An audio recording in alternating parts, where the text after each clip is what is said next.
L'île du docteur Moreau par H. G. Wells. Chapitre 6. Une seconde évasion. Quand je fus assez près, je vis que la lumière venait de la porte ouverte de ma chambre, et j'entendis, sortant de l'obscurité qui cernait cette échappée de clarté, la voix de Montgomery m'appelant de toutes ses forces. Je continuai à courir. Bientôt, je l'entendis de nouveau. Je répondis faiblement, et l'instant d'après, j'arrivai jusqu'à lui, chancelant et haletant. « D'où sortez-vous » questionna-t-il en me prenant par le bras et me maintenant de telle façon que la lumière m'éclairait en pleine figure. Nous avons été si occupés tous les deux que nous avions oublié, et il n'y a qu'un instant qu'on s'est préoccupé de vous. Il me conduisit dans la pièce et me fit asseoir dans le fauteuil pliant. La lumière m'aveugla pendant quelques minutes. « Nous ne pensions pas que vous risqueriez à explorer l'île sans nous en prévenir, dit-il. J'avais peur, mais quoi ? Eh bien... » Mon dernier reste d'énergie m'abandonna, et je me laissai aller, la tête sur la poitrine. Il éprouva, je crois, une certaine satisfaction à me faire boire du cognac. « Pour l'amour de Dieu, implorai-je, fermez cette porte. »« Vous avez rencontré quelques bizarres créatures, hein ?» interrogea-t-il. Il alla fermer la porte et revint, sans me poser d'autres questions. Il me donna une nouvelle gorgée de cognac, étendu d'eau, et me pressa de manger. J'étais complètement affaissée. Il grommela de vagues paroles à propos d'oubli et d'avertissement. Puis, il me demanda brièvement quand j'étais partie et ce que j'avais vu. Je lui répondis tout aussi brièvement et par phrases laconiques. « Dites-moi ce que tout cela signifie, lui criai-je dans un état d'énervement indescriptible. « Ça n'est rien de si terrible, fit-il, mais je crois que vous en avez eu assez pour aujourd'hui. » Soudain, le puma poussa un hurlement déchirant, et Montgomery jura à mi-voix. « Que le diable m'emporte, si cette boîte n'est pas pire que le laboratoire à Londres, avec ses chats. Montgomery, interrompis-je, quelle est cette chose qui m'a poursuivi ? Était-ce une bête ou était-ce un homme ? Si vous ne dormez pas maintenant, conseilla-t-il, vous battrez la campagne demain. Quelle est cette chose qui m'a poursuivi ? Répétai-je en me levant et me plantant devant lui. Il me regarda franchement dans les yeux, et une crispation lui tordit la bouche. Son regard qui, la minute d'avant, s'était animé, redevint terne. « D'après ce que vous en dites, fit-il, je pense que ce doit être un spectre ?» Un accès de violente irritation s'empara de moi, et disparut presque aussitôt. Je me laissai retomber dans le fauteuil, et pressai mon front dans mes mains.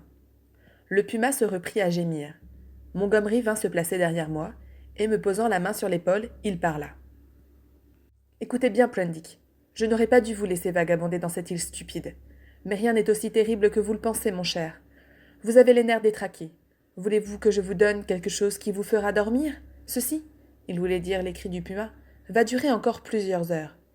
Il faut tout bonnement que vous dormiez, ou je ne réponds plus de rien. » Je ne répondis pas, et les coudes sur les genoux, je cachai ma figure dans mes mains. Bientôt, il revint avec une petite fiole contenant un liquide noirâtre qu'il me fit boire. Je l'ingurgitai sans résistance, et il m'aida à m'installer dans le hamac. Quand je m'éveillai, il faisait grand jour. Je demeurai assez longtemps sans bouger, contemplant le plafond. Les chevrons, remarquai-je, étaient faits avec les épaves d'un vaisseau. Tournant la tête, j'aperçus un repas préparé sur la table. J'avais faim, et je me mis en devoir de sortir du hamac, lequel, allant très poliment au-devant de mon intention, bascula et me déposa à quatre pattes sur le plancher. Je me relevai et m'installai à table. J'avais la tête lourde, et tout d'abord, je ne retrouvais que de vagues souvenirs de ce qui s'était passé la veille. La brise matinale, soufflant doucement par les fenêtres sans vitres, et la nourriture que je pris contribuèrent à me donner cette sensation de bien-être animal que j'éprouvais ce matin-là. Soudain, la porte intérieure qui menait dans l'enclos s'ouvrit derrière moi. Je me retournai et aperçus Montgomery. « Ça va ?» fit-il. « Je suis terriblement occupé. » Il tira la porte après lui, et je découvris ensuite qu'il avait oublié de la fermer à clé. L'expression qu'avait sa figure, la nuit précédente, me revint, et tous les souvenirs de mes expériences se reproduisirent tour à tour dans ma mémoire. Une sorte de crainte s'emparait à nouveau de moi, et, au même moment, un cri de douleur se fit encore entendre. Mais cette fois, ce n'était plus la voix du puma. Je reposais sur mon assiette, la bouchée préparée, et j'écoutais. Partout, le silence, à part le murmure de la brise matinale. Je commençais à croire que mes oreilles me décevaient. Après une longue pause, je me remis à manger, demeurant aux écoutes. Bientôt, je perçus un autre bruit, très faible, et bas. Je restai comme pétrifié. Bien que le bruit fût affaibli et sourd, il m'émut plus profondément que toutes les abominations que j'avais entendues jusqu'ici derrière ce mur. Cette fois, il n'y avait pas d'erreur possible sur la nature de ces sons atténués et intermittents. Aucun doute de leur provenance. C'étaient des gémissements, entrecoupés de sanglots et de spasmes d'angoisse. Cette fois, je ne pouvais me méprendre sur leur signification. C'était un être humain qu'on torturait. À cette idée, je me levai. En 3 enjambées, j'eus traversé la pièce. Et, saisissant le loquet, j'ouvris toute grande la porte intérieure. « Hey, là, Prendick, arrêtez !» cria Montgomery intervenant. Un grand chien, surpris, aboya et gronda. Je vis du sang dans une rigole, du sang coagulé, et d'autres encore rouges, et je respirai l'odeur particulière de l'acide phénique. Par l'entrebâillement d'une porte, de l'autre côté de la cour, j'aperçus dans l'ombre, à peine distincte, quelque chose qui était lié sur une sorte de cadre, un être tailladé, sanguinolent et entouré de bandages par endroits. Puis, cachant ce spectacle, apparut le vieux Moreau, pâle et terrible. En un instant, il m'eut empoigné par l'épaule d'une main toute souillée de sang, et, me soulevant de terre, comme si j'eusse été un petit enfant, il me lança la tête la première dans ma chambre. Je tombai de tout mon long sur le plancher. La porte claqua, me dérobant l'expression de violente colère de sa figure. Puis, la clé tourna furieusement dans la serrure, et j'entendis la voix de Montgomery se disculpant. « Ruiner l'œuvre de toute une vie, disait Moreau. Il ne comprend pas, expliquait Montgomery, parmi d'autres phrases indistinctes. Je n'ai pas encore le loisir, répondait Moreau. Le reste m'échappa. Je me remis sur pied, tout tremblant, tandis que mon esprit n'était qu'un chaos d'appréhension des plus horribles. Était-ce concevable, pensais-je, qu'une chose pareille fût possible, la vivisection humaine? Cette question passait comme un éclair dans un ciel tumultueux. Soudain, l'horreur confuse de mon esprit se précisa en une vive réalisation du danger que je courais. Il me vint à l'idée comme un espoir irraisonné de salut que la porte de ma chambre m'était encore ouverte. J'étais convaincu maintenant, absolument certain, que Moreau était occupé à viviséquer un être humain. Depuis que j'avais pour la première fois, après mon arrivée, entendu son nom, je m'étais sans cesse efforcé, d'une façon quelconque, de rapprocher de ces abominations le grotesque animalisme des insulaires. Et maintenant, je croyais tout deviner. Le souvenir me revint de ses travaux sur la transfusion sanguine. Ces créatures que j'avais vues étaient les victimes de ces hideuses expériences. Les abominables sacripants qu'étaient Moreau et Montgomery avaient simplement l'intention de me garder, de me duper, avec leurs promesses de confidence, pour me faire bientôt subir un sort plus horrible que la mort. La torture, et après la torture, la plus hideuse dégradation qu'il fût possible de concevoir, m'envoyer, imperdu, à Betty, rejoindre le reste de leurs monstres. Je cherchais des yeux une arme quelconque, rien. Une inspiration me vint. Je retournai le fauteuil pliant, et, maintenant un des côtés par terre avec mon pied, j'arrachai le barreau le plus fort. Par hasard, un clou s'arracha en même temps que le bois, et, le traversant de part en part, donnait un air dangereux à une arme qui, autrement, eût été inoffensive. J'entendis un pas au dehors, et j'ouvris immédiatement la porte. Montgomery était à quelques pas, venant dans l'intention de fermer ainsi l'issue extérieure. Je levai sur lui mon arme, visant sa tête, mais il bondit en arrière. J'hésitai un moment, puis je m'enfuis à toutes jambes et tournai le coin du mur. « Prendick! Hé, Prendick !» l'entendis-je crier, tout étonné. « Prendick! Ne faites donc pas l'imbécile !» Une minute de plus, pensai-je, et j'aurais été enfermé, tout aussi certain de mon sort qu'un cobaye de laboratoire. Il parut au coin de l'enclos, d'où je l'entendis encore une fois m'appeler. Puis il se lança à mes trousses, m'écriant des choses que je ne comprenais pas. Cette fois, j'allais à toute vitesse, sans savoir où, dans la direction du nord-est, formant angle droit avec le chemin que j'avais suivi dans ma précédente expédition. Une fois, comme j'escaladais le talus du rivage, je regardai par-dessus mon épaule, et je vis Montgomery, suivi maintenant de son domestique. Je m'élançai furieusement, jusqu'en haut de la pente, et m'enfonçai dans une vallée rocailleuse, bordée de fourrés impénétrables. Je courus ainsi pendant peut-être 1 mille, la poitrine haletante, le cœur me battant dans les oreilles. Puis, n'entendant plus ni Montgomery ni son domestique, et me sentant presque épuisé, Je tournai court dans la direction du rivage, suivant ce que je pouvais croire, et me tapis à l'abri d'un fouillis de roseaux. J'y restai longtemps, trop effrayée pour bouger, et même beaucoup trop affolée pour songer à quelque plan d'action.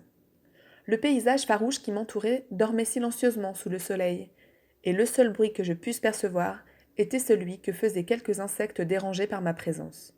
Bientôt me parvint un son régulier et berceur, le soupir de la mer mourant sur le sable. Au bout d'une heure environ, j'entendis Montgomery qui criait mon nom, au loin vers le nord. Cela me décida à combiner un plan d'action. Selon ce que j'interprétais alors, l'île n'était habitée que par ces deux vivisecteurs et leurs victimes animalisées. Sans doute, ils pourraient se servir de certains de ces monstres contre moi, si besoin en était. Je savais que Moreau et Montgomery avaient chacun des revolvers, et à part mon faible barreau de bois blanc garni d'un petit clou, caricature de massue, j'étais sans défense. Aussi, je demeurai où j'étais, jusqu'à ce que je vinsse à penser à manger et à boire, et à ce moment, je me rendis compte de ce que ma situation avait d'absolument désespéré. Je ne connaissais aucun moyen de me procurer de la nourriture. Je savais trop peu de botanique pour découvrir autour de moi la moindre ressource de racines ou de fruits.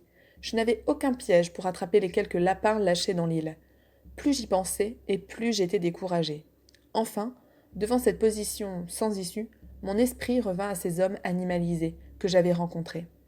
J'essayai de me redonner quelques espoirs, avec ce que je pus me rappeler d'eux.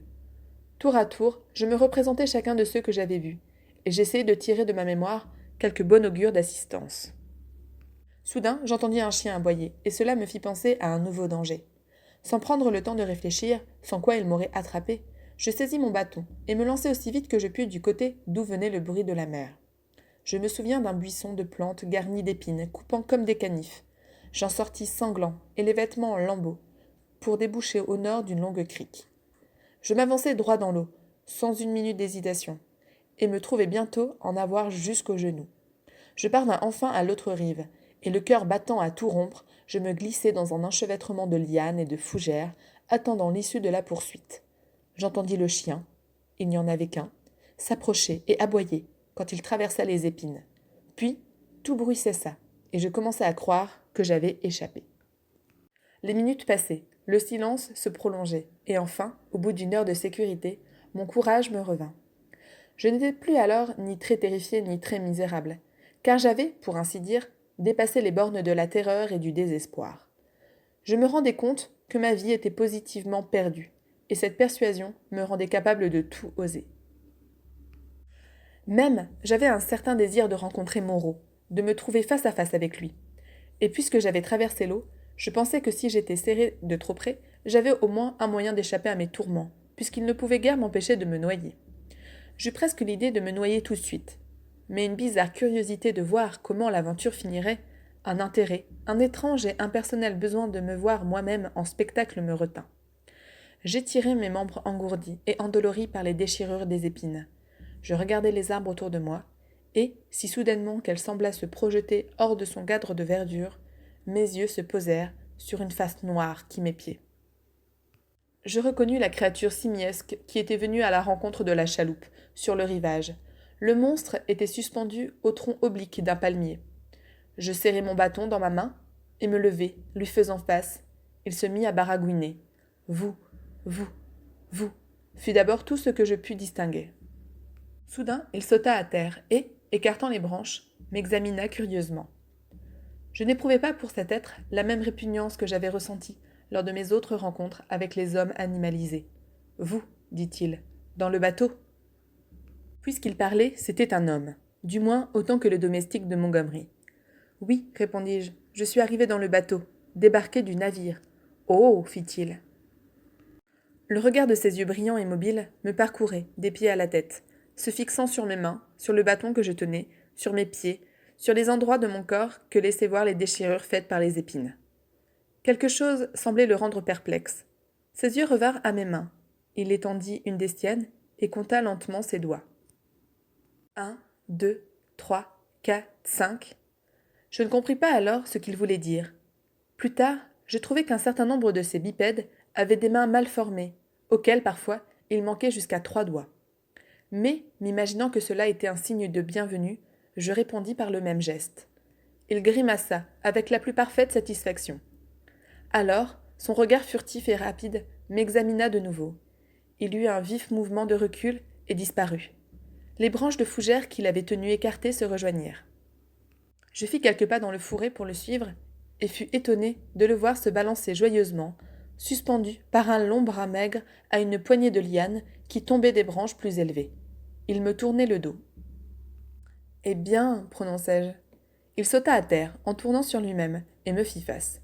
« Dites-moi, lui demandai-je, où je pourrais trouver quelque chose à manger. »« Manger » fit-il. « Manger de la nourriture des hommes, maintenant, dans les huttes. » Ses yeux retournèrent aux lianes pendantes. « Mais où sont les huttes ? Ah, je suis nouveau, vous comprenez ?» Sur ce, il fit demi-tour et se mit à marcher d'une vive allure. Tous ses mouvements étaient curieusement rapides. « Suivez-moi, commanda-t-il. » Je lui emboîtai le pas, décidé à pousser l'aventure jusqu'au bout. Je devinai que les huttes devaient être quelques grossiers abris, où il habitait avec certains autres de ses bipèdes. Peut-être les trouverais-je, animés de bonnes dispositions à mon égard. Peut-être aurais-je le moyen de m'emparer de leur esprit. Je ne savais pas encore combien ils étaient éloignés de l'héritage humain que je leur attribuais. Mon simiesque compagnon trottait à côté de moi, les bras ballants et la mâchoire inférieure protubérante. Je me demandais quelle faculté de souvenir il pouvait posséder. « Depuis combien de temps êtes-vous dans cette île ?» demandai-je. « Combien de temps ?» fit-il. Après que je lui eus répété la question, il ouvrit 3 doigts de la main. Il valait donc un peu mieux qu'un idiot. J'essayai de lui faire préciser ce qu'il voulait dire par ce geste, mais cela parut l'ennuyer beaucoup. Après 2 ou 3 interrogations, il s'écarta soudain et sauta après quelques fruits qui pendaient d'une branche d'arbre. Il arracha une poignée de gousses garnies de piquant et se mit à en manger le contenu. Je l'observai avec satisfaction, car ici du moins, j'avais une indication pour trouver à me sustenter. J'essayai de lui poser d'autres questions, mais ses réponses, rapides et babillardes, étaient la plupart du temps intempestives et incohérentes. Rarement, elles se trouvaient appropriées, et le reste semblait des phrases de perroquet. Mon attention était tellement absorbée par tous ces détails que je remarquai à peine le sentier que nous suivions. Bientôt nous passâmes auprès de troncs d'arbres entaillés et noirâtres, puis dans un endroit à ciel ouvert, encombré d'incrustations d'un blanc jaunâtre, à travers lesquelles se répandait une âcre fumée qui vous prenait au nez et à la gorge. Sur la droite, par-dessus un fragment de roche nue, j'aperçus l'étendue bleue de la mer. Le sentier se repliait brusquement en un ravin étroit entre 2 masses écroulées de scories noirâtres et noueuses. Nous y descendîmes. Ce passage, après l'aveuglante clarté que reflétait le sol sulfureux, était extrêmement sombre. Ses murs se dressaient à pic et vers le haut, se rapprochaient. Des lueurs écarlates et vertes dansaient devant mes yeux. Mon conducteur s'arrêta soudain. « Chez moi, dit-il. » Je me trouvais au fond d'une fissure qui, tout d'abord, me parut absolument obscure. J'entendis divers bruits étranges et je me frottai énergiquement les yeux avec le dos de ma main gauche. Une odeur désagréable monta, comme celle d'une cage de singe mal tenue. Au-delà, le roc s'ouvrait de nouveau sur une pente régulière de verdure ensoleillée, et de chaque côté, la lumière venait se heurter par un étroit écartèlement contre l'obscurité intérieure.